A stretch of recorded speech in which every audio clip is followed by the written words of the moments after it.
નમસ્કાર દર્શક મિત્રો, અમારા ખાસ કાર્યક્રમમાં હું રેશમા આપનું સ્વાગત કરું છું. મેગ્નિફાઈ રિહેબ કેર. આજે જે પ્રકારે વાત કરવામાં આવે 3 ડિસેમ્બર, જી હા 3 ડિસેમ્બર એટલે world disability day. World disability day. બીજી વખત આ એટલા માટે હું કહું છું કારણ કે આ દિવસ મનાવવામાં આવી રહ્યો છે આજે, અને તેની સાથે સાથે તેનું મહત્વ શું છે.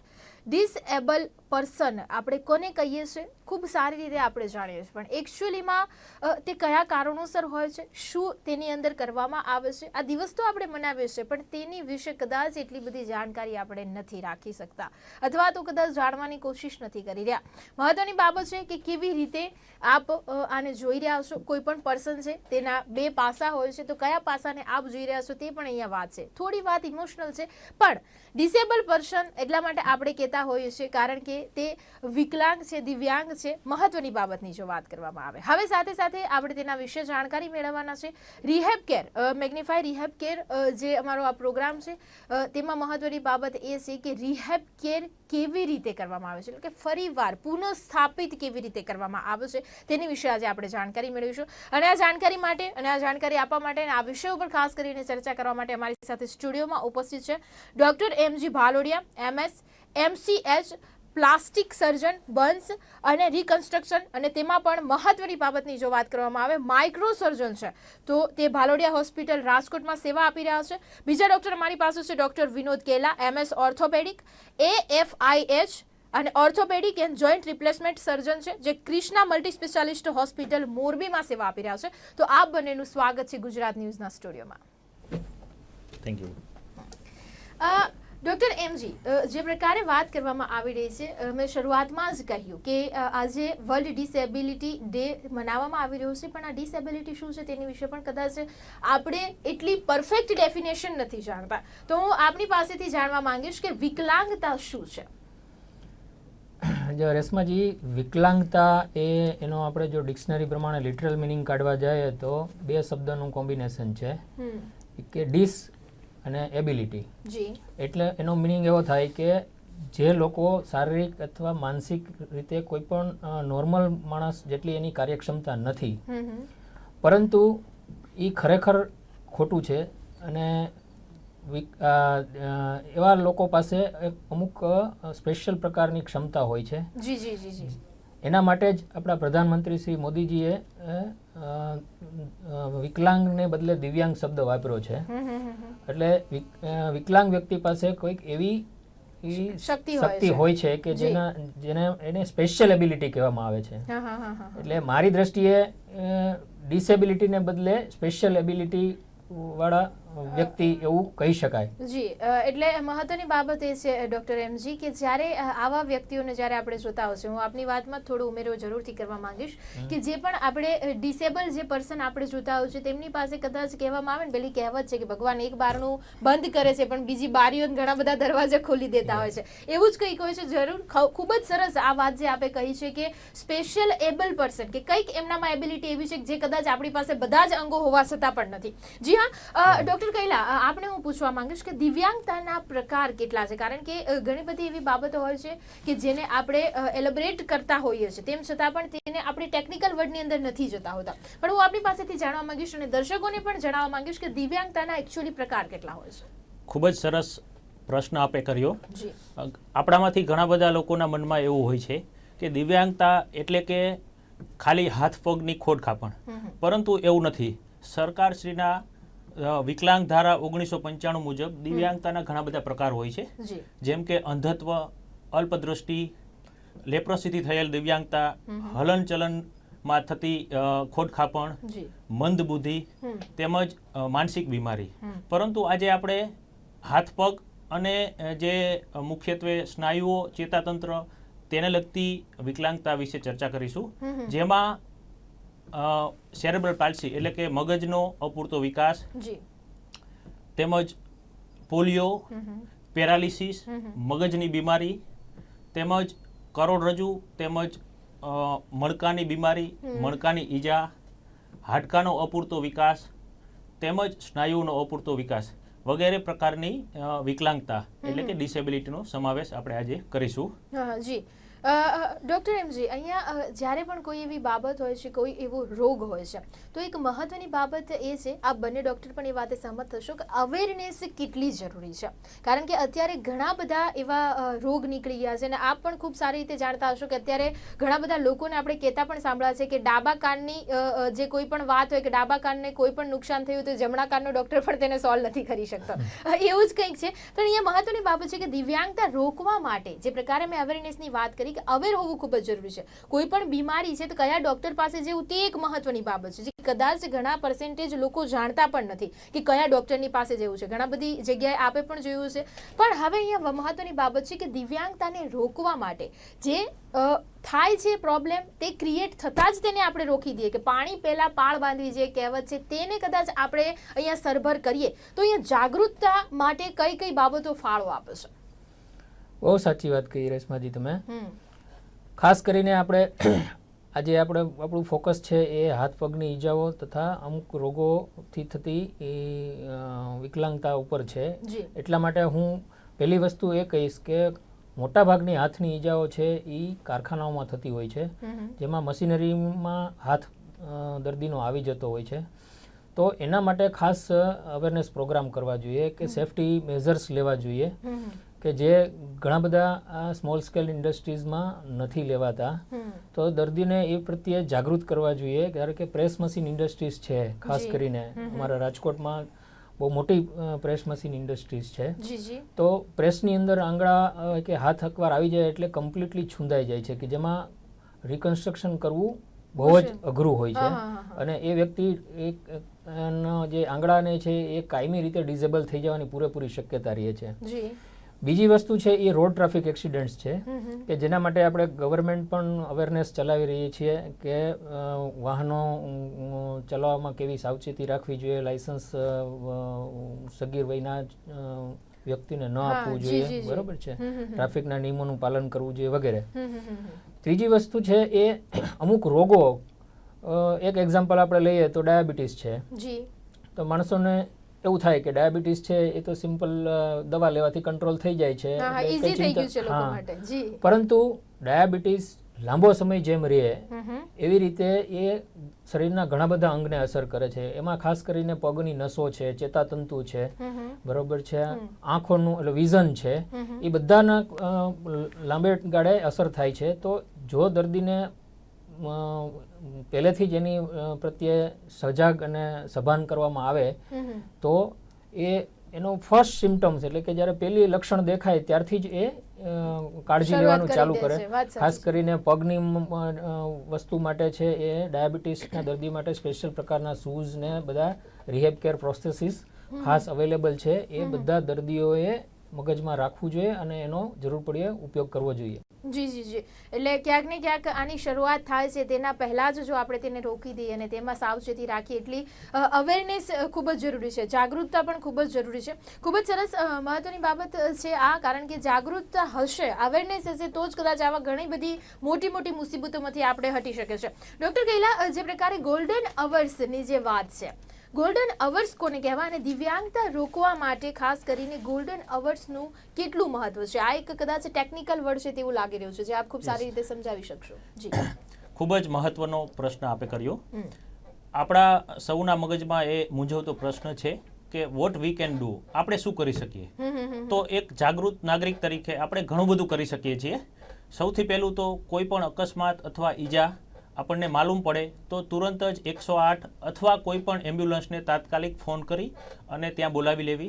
ત્યારબાદ દર્દીના જે તે ભાગમાંથી, ઈજા થયેલ ભાગમાંથી લોહી નીકળતું બંધ કરવા માટે ત્યાં ટાઈટ ડ્રેસિંગ વીંટાળી દેવું.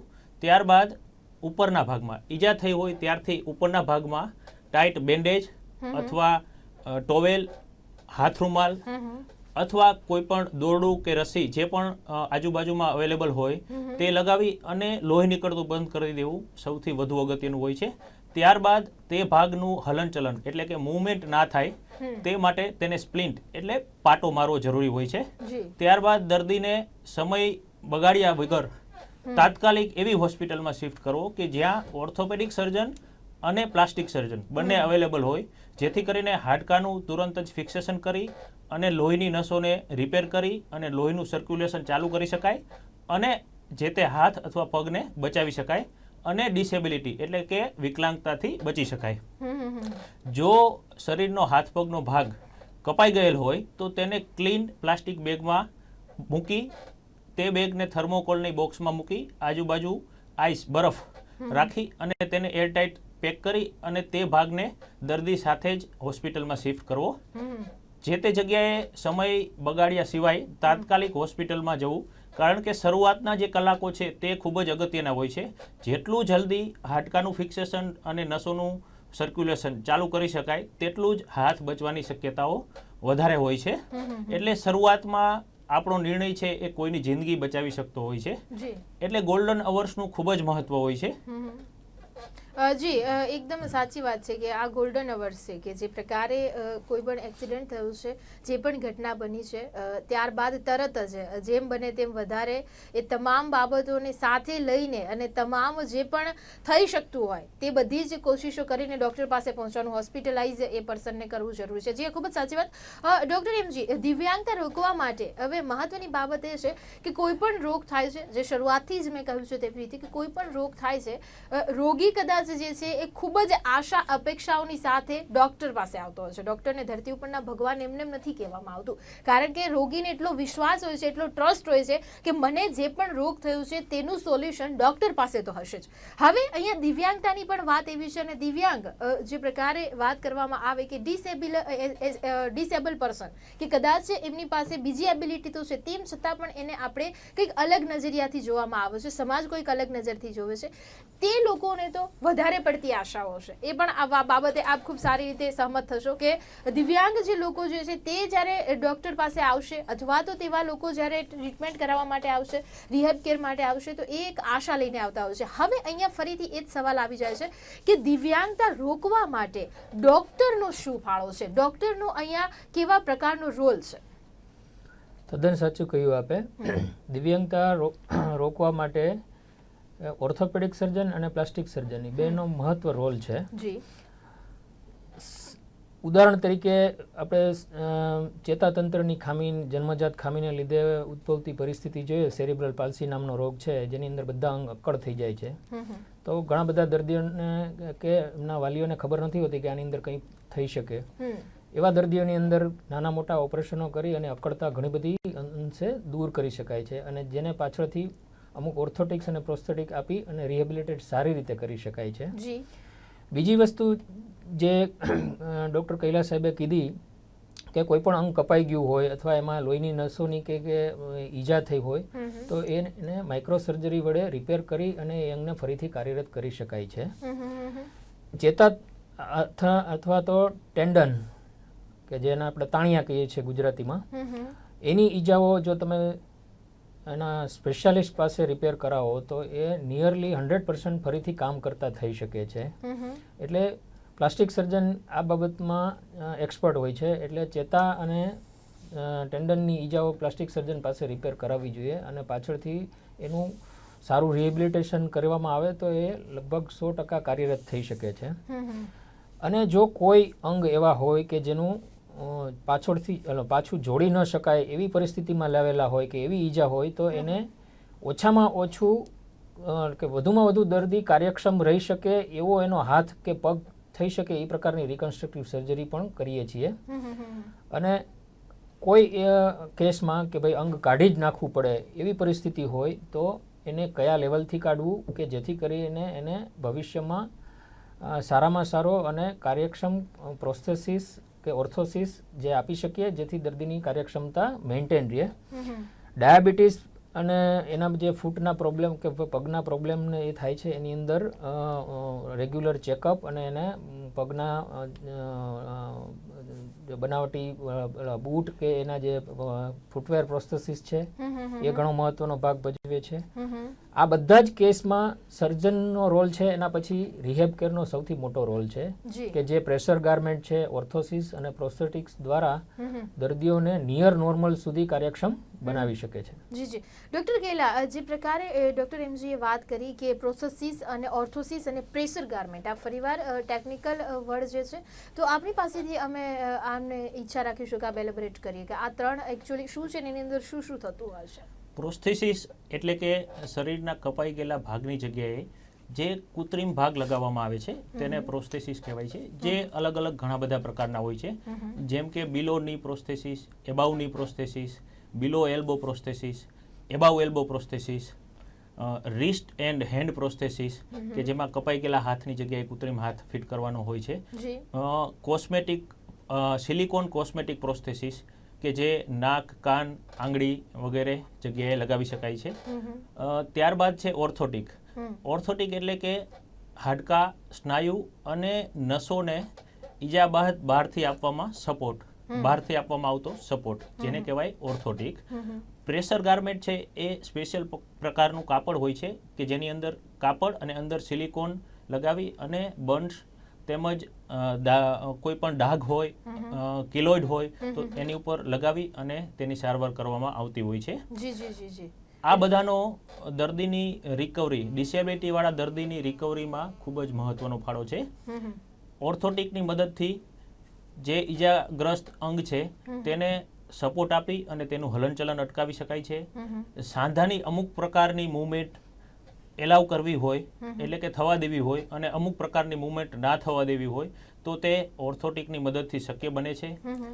ત્યારબાદ પગની અંદર શરીરના વજનનો ફોર્સ ના આવવા દેવો હોય તો તે ઓર્થોટિકની મદદથી શક્ય બને છે, જેમ કે સાંધાના ઘસારા પછી સાંધાની અંદરની બાજુ શરીરનો વજન ના આવે તો દર્દીને દુખાવામાં ઘણી રાહત થતી હોય છે, જે ઓર્થોટિકની મદદથી શક્ય બને છે. ફ્રેક્ચર થયા પછી એના રિહેબિલિટેશન ફેઝમાં ઓર્થોટિકનો ખૂબ જ મહત્વનો ફાળો રહેલો છે.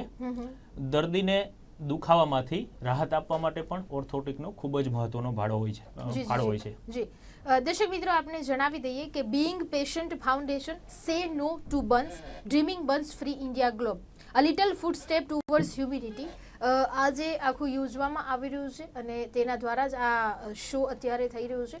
તો જરૂરથી આ એક મહત્વની બાબત છે. એક સરસ એવું આ વાક્ય છે કે લિટલ ફૂટ સ્ટેપ્સ ટુવર્ડ્સ હ્યુમિનિટી, એટલે એક મહત્વની બાબત છે. રિહેબ કેર, જ્યારે પણ કોઈ વ્યક્તિનો અંગ કોઈ દાઝી જાય છે, કોઈનો અંગ કપાઈ જાય છે, એટલે એની અંદર જ્યારે એને ફરીવાર રિહેબ કરવું એટલે ખૂબ જ અલગ જ પ્રકારની એક દુનિયા છે, કદાચ આપણે એવું કહી શકીએ જો સાદી ભાષામાં, કારણ કે તેને આપણે વિચારતા જ નથી કે ફરીવાર રિહેબ કેર થઈ જાય. તેમ છતાં પણ અહીંયા આપણી પાસે ખૂબ જ સારા એવા ડૉક્ટર્સ અવેલેબલ છે, આટલી મોટી ટેકનોલોજી છે, બહોળા પ્રમાણમાં અત્યારે તમામ સુવિધાઓ ઉપલબ્ધ છે. તેવી જગ્યાએ જઈને આપ જરૂરથી આ વસ્તુ અને આપની જે પણ પ્રોબ્લેમ છે તેનું સોલ્યુશન લઈ શકો છો. તો જરૂરથી આપણે આગળ વધીએ. તો ડૉક્ટર એમજી, અહીંયા મહત્વની બાબત જે મેં પહેલાં પણ કહ્યું કે રિહેબ કેર, અહીંયા આપણે તેના વિશે ચર્ચા કરી રહ્યા છે. અહીંયા અત્યારે એની વિશે ડિસ્કશન ચાલી રહ્યું છે, તો આપણી પાસેથી જાણીશું કે એકચ્યુઅલી રિહેબ કેર શું છે. રિહેબનો આપણે ડેફિનેશન જોઈએ તો રિહેબ એટલે પુનઃસ્થાપન કરવું, બરાબર છે. એટલે રિહેબિલિટેશન એટલે કોઈ પણ દર્દીને એની જે દિવ્યાંગ અવસ્થા છે અથવા તો ઓપરેશન પછી જે ટેમ્પરરી કે પરમેનન્ટ દિવ્યાંગ અવસ્થા છે એમાંથી સાજો કરી અને એને નોર્મલ એની રોજિંદા પ્રવૃત્તિમાં કેવી રીતે પુનઃસ્થાપિત કરવો, બરાબર.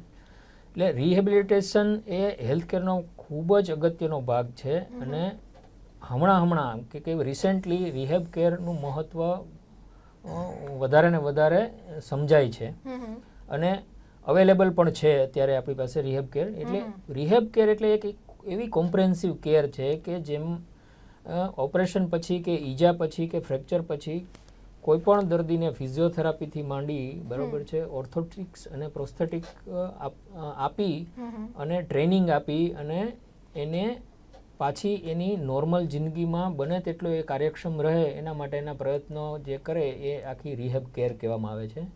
અને હેલ્થકેર ઇન્ડસ્ટ્રીમાં અત્યારે સૌથી મોટા ડેવલપમેન્ટ્સ થઈ રહ્યા હોય તો આ સેગમેન્ટમાં થઈ રહ્યા છે. જી જી, એટલે કે ન્યૂ લાઈફ આપવાની એક આખી કોશિશ જે છે વિથ ટેકનોલોજી, એક ન્યૂ લાઈફ આપવાની અને વ્યક્તિને ફરીથી પોતાની લાઈફની અંદર કદાચ એ ગુમાવી ચૂક્યો છે તેવું લાગે છે તે લાઈફની અંદર ફરીવાર એને પુનઃસ્થાપિત કરવું, એટલે કે રિહેબ કરવું, તે એક મહત્વની બાબત છે. ખૂબ જ સાચી વાત છે અહીંયા. જી, હવે મહત્વની બાબત ડોક્ટર કેલા, કે જૂના જમાનામાં જે કૃત્રિમ અવયવો હતા જેને આપણે આર્ટિફિશિયલ કહીએ છીએ, અને અત્યારે જે આધુનિક જે છે મોડર્ન અને વિથ ટેકનિકલ બાબતોની સાથે જે આગળ વધી રહ્યા છે તે અવયવોની અંદર કહેવાય કે ખૂબ જ સારું એવું કામ છે. પહેલા પણ આર્ટિફિશિયલી યુઝ થતા હતા, હવે અહીંયા આધુનિકતાની સાથે જે યુઝ થઈ રહ્યા છે આ આપણા ટેકનિકલ જમાનાની સાથે, તો આ બંને વચ્ચે આપણે કેટલો તફાવત કરી શકીએ છીએ, અને જો તફાવત કરી શકીએ છીએ તો આમાં કોઈ ફાયદો ગેરફાયદો કોઈ થઈ શકે તેવી સંભાવના છે?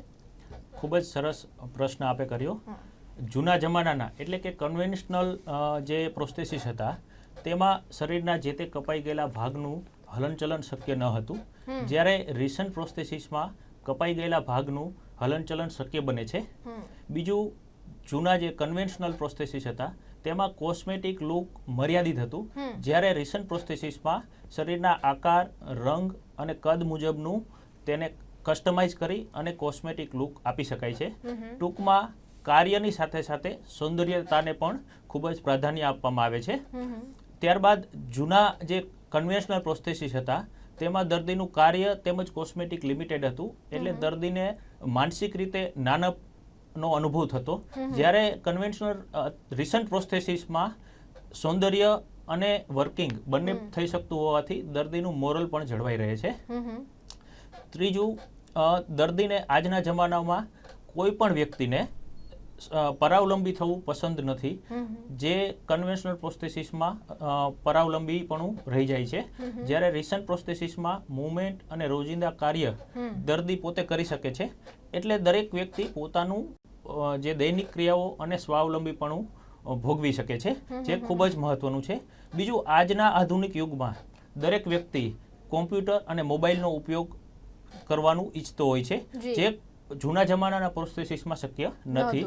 જ્યારે કન્વેન્શનલ પ્રોસ્થેસિસ જે માયો ઇલેક્ટ્રિક પ્રોસ્થેસિસ છે જેમાં મૂવમેન્ટ અને કાર્ય શક્ય છે અને તે આ કરી શકે છે. અત્યારના જે રિસન્ટ પ્રોસ્થેસિસ છે જે માયો ઇલેક્ટ્રિક પ્રોસ્થેસિસ તેમજ હવે બ્રેઇન કંટ્રોલ પ્રોસ્થેસિસ કે જે વર્લ્ડમાં સૌથી ફર્સ્ટ ટાઈમ મેગ્નિફાઈ હેલ્થકેર લાવી રહ્યું છે. તો આનાથી દર્દીનું દૈનિક જે રોજિંદુ કાર્ય છે ખૂબ જ સરળ અને આસાનીથી પાર પડે છે. તેમજ તે ડિઝાઇન છે આધુનિક ડિઝાઇન છે અને સ્મૂધનેસ હોય છે, તેમજ એની સ્માર્ટનેસ, એફિશિયન્સી અને એ ટેકનોલોજીના લીધે દર્દી સંપૂર્ણપણે સ્વાવલંબી જીવન જીવી શકે છે, જે અત્યારના જમાનામાં ખૂબ જ મહત્વનું છે. જરૂરથી. ડોક્ટર એમજી, છેલ્લે આપણી પાસેથી ખૂબ જ ટૂંકાણમાં અમે જવાબ માંગીશું કે જે રીતે હૃદય અને કિડનીનું પ્રત્યારોપણ થાય છે તેવી જ રીતે હાથનું પણ હવે પ્રત્યારોપણ થઈ રહ્યું છે. તદ્દન સાચી વાત કહી તમે રેશમાજી. જેવી રીતે કિડની અને હૃદયનું ટ્રાન્સપ્લાન્ટ થાય છે એવી રીતે હાથનું પણ ટ્રાન્સપ્લાન્ટ થાય છે. આપણા દેશમાં કોચી ખાતેની અમૃતા ઇન્સ્ટિટ્યૂટમાં આવા 4 હેન્ડ કે હાથનું ટ્રાન્સપ્લાન્ટ થઈ ચૂક્યું છે. હાથનું જે બીજાના અંગ ટ્રાન્સપ્લાન્ટ કરવામાં 2-3 અવરોધો છે. એક ખાસ એ છે કે એક તો અત્યંત ખર્ચાળ છે, પ્લસ એ દર્દીએ જિંદગીભર ઇમ્યુનો કોમ્પ્રોમાઇઝ કે ઇમ્યુનો સપ્રેશન દવા લેવી પડે છે. કારણ કે બીજાનું અંગ છે એ બીજી વ્યક્તિમાં લગાડો એટલે શરીરનું કુદરતી રિએક્શન એવું હોય છે કે એ અંગને રિજેક્ટ કરી નાખે. એટલે એ રિજેક્શન પ્રોસેસ ન થાય એના માટે એને લાઈફ ટાઈમ છે એ ઇમ્યુનો સપ્રેશન દવા લેવી પડે છે. એ ઇમ્યુનો સપ્રેશન દવાને લીધે બીજા બધા બી શરીરમાં ઘણા કોમ્પ્લિકેશન થાય છે. જેમ કે ઇમ્યુનો કોમ્પ્રોમાઇઝ કે ભાઈ ઇમ્યુનો સપ્રેશન દવા આપો એટલે એની બીજી રોગ પ્રતિકારક શક્તિ અત્યંત નીચા લેવલે આવી જાય છે. તેથી એને બીજા શરીરમાં બીજા અંગોમાં ચેપ લાગવું, ઇન્ફેક્શન લાગવું એવી બધી શક્યતાઓ ઊભી થાય છે.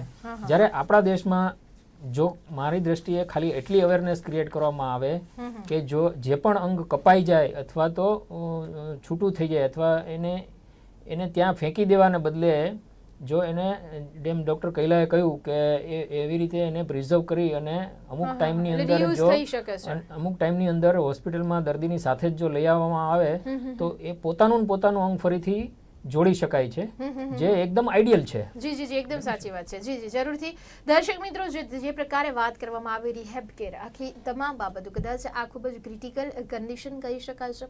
જે વ્યક્તિ ઉપર વીતશે એ જ વ્યક્તિ હકીકત જાણે છે, પણ તેમ છતાં પણ જો અત્યારની જે સદી ચાલી રહી છે અને અત્યારનો ટેકનોલોજી સભર જે સમય ચાલી રહ્યો છે તેની અંદર આપણી માટે તો ખુશીઓ જ છે કે આ તમામ પ્રકારની સુવિધાઓ આજે ગુજરાતમાં એ પણ રાજકોટ અને મોરબીની અંદર અવેલેબલ છે. એટલે ખૂબ જ સારી અને મહત્વની બાબત છે આપણી માટે. તો અમે પણ એવી આશા રાખીએ છીએ કે આવી કોઈ પણ મુશ્કેલી આપણે હોય તો જરૂર જઈને આપ રાજકોટ વાસીઓ તો રાજકોટમાં અને મોરબી વાસીઓ મોરબીમાં જઈને જરૂરથી અહીંયા મળી શકો છો. તો ડૉક્ટર એમજી ભાલોડિયા જે રાજકોટમાં સેવા આપી રહ્યા છે, ડૉક્ટર વિનોદ કેલા જે મોરબીમાં સેવા આપી રહ્યા છે. તો આપને તમામ આ બાબતને લગતી કોઈ પણ એવી મુશ્કેલી તો ત્યાં જઈને આપ આપનો પ્રશ્ન તેમની સામે મૂકી શકો છો, આપની મુશ્કેલી સામે મૂકી શકો છો, જરૂરથી આપને સોલ્યુશન મળશે. આ તમામ પ્રકારની ચર્ચા કરવા માટે અમારી સાથે સ્ટુડિયોમાં ઉપસ્થિત હતા doctor M G Bhalodiya, doctor Vinod Kela. આપ બંનેનો ખૂબ ખૂબ આભાર. Thank you ma'am. તો દર્શક મિત્રો ફરીથી મળીશું, ત્યાં સુધી મને રજા આપશો. નમસ્કાર.